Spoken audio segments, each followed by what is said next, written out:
Oh God.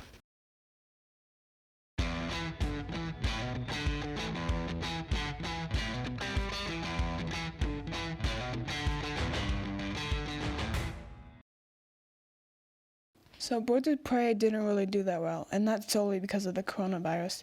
That really didn't hit hard till its third or fourth week in the theaters. It was mainly because of two things, the R rating and the poor marketing. Judging from the marketing, it seems like Warner Brothers and DC are trying to aim for 13 to 30-year-old women. Just by looking at Harley's costumes, Harley's crazy personality. Can I help you? Why, yes, you can. I'm here to report a terrible crime. And what terrible crime is that? This one.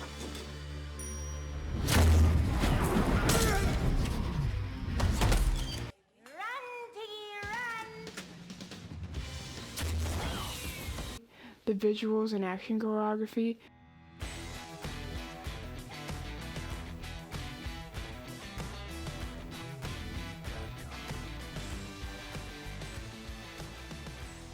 Emphasis on the gore gang, and especially this. It was already proven that Harley is a big character.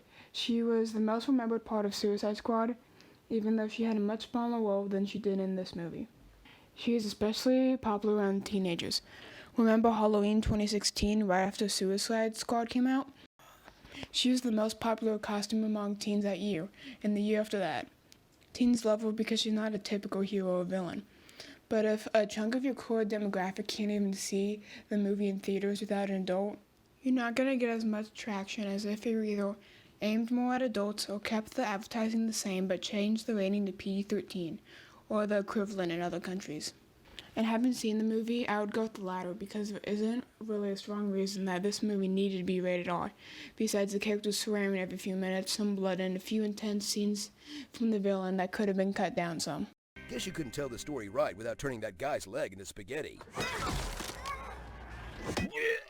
It's not a hard R movie like some movies took inspiration from. Deadpool, for the character's fourth wall breaking. Hold up. I'm telling this all wrong. Let's rewind. For you to understand Why I took a cat nap on 1,200 gallons of high-test fuel. I need to take you back. And John Wick. Speaking of John Wick, the Birds of Prey action scenes are directed by the director of John Wick. The marketing department could have benefited from that and used his name to help increase the moviegoers' confidence in the movie's action and be more encouraged to check out the film. Now let's focus on the trailers.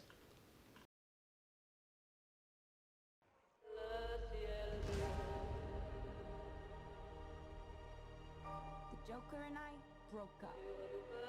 I wanted a fresh start. But it turns out I wasn't the only dame in Gotham looking for emancipation. Way too dramatic, especially with the depressing music dulling down the impressive visuals. A trailer should reveal the tone and style of the film without giving away major plot points and revelations. The first impression a moviegoer gets of Birds of Prey is that it's going to be a dramatic story about the effects of Harley Quinn and the Joker breaking up, which is not reflecting the movie at all. The Joker is only mentioned for the first 10 minutes of the movie, pretty much nothing more. Plus, the movie was going for a fun, non-serious tone, something this trailer is lacking. Who are you guys?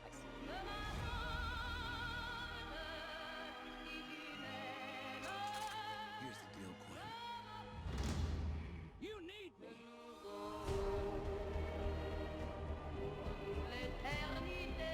He's after all of us now. Next trailer. Is that a hyena in a bathtub? I named him Bruce after that hunky Wayne guy. Ah, shit. I told this all wrong. Quick history lesson. This all started when the Joker and I broke up. It was completely mutual. Are we ready? Turn it up!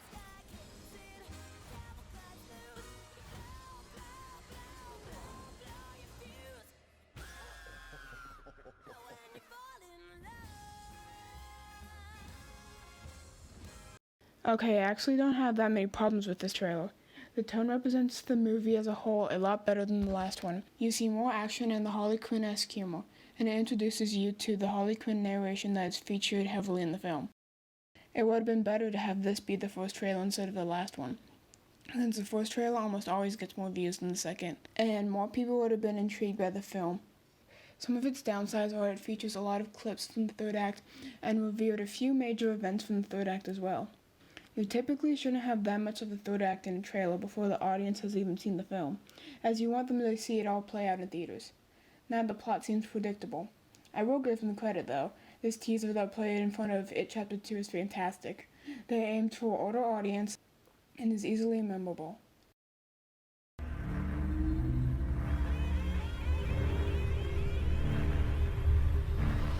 I'm so fucking over clowns.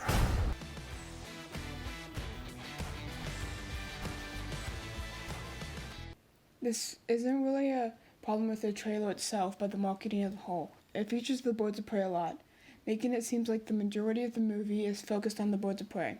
Nope, more like 80% Harley, 20% Birds of Prey. Huntress literally only has like 10 lines in the entire film, and is introduced right before the third act. The marketing should have been more focused on Harley Quinn. There has been a demand for a Harley Quinn movie for a while now, as the character has a huge fan base. There's not a huge demand for a Birds of Prey movie. Very few people even know what that is. When somebody hears that there is a movie coming out called Birds of Prey, by itself they're going to think it's a nature documentary. This movie should have originally been called Harley Quinn and the Birds of Prey. It's too misleading.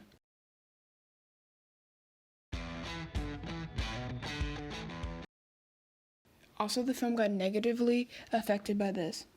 These recent movies featured a predominantly female cast that forces the message, women good, men bad, down your throat.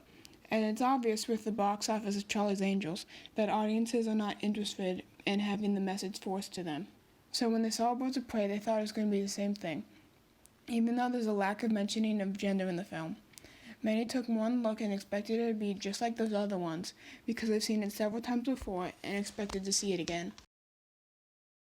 It's clear based on DC's past films that although the standalone films are better received, the main group films do better. Many are used to comic book movies adding up to a big epic story, and Birds of Prey didn't seem to add to a central story for the DCEU, so I didn't feel the urge to see it right away, and then a few weeks later, yeah.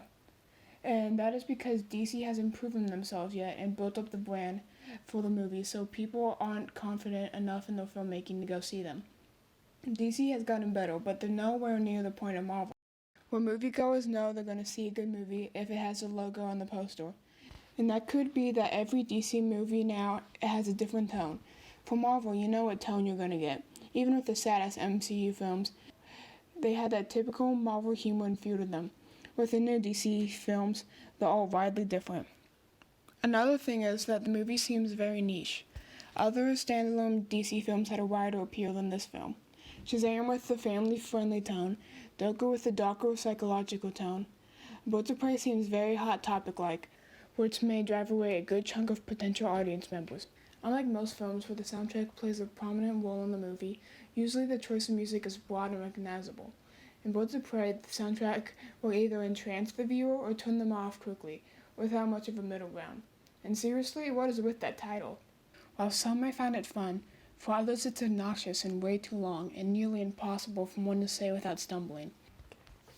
A title of a film should flow from your mouth, not cause you to bite your tongue trying to pronounce it.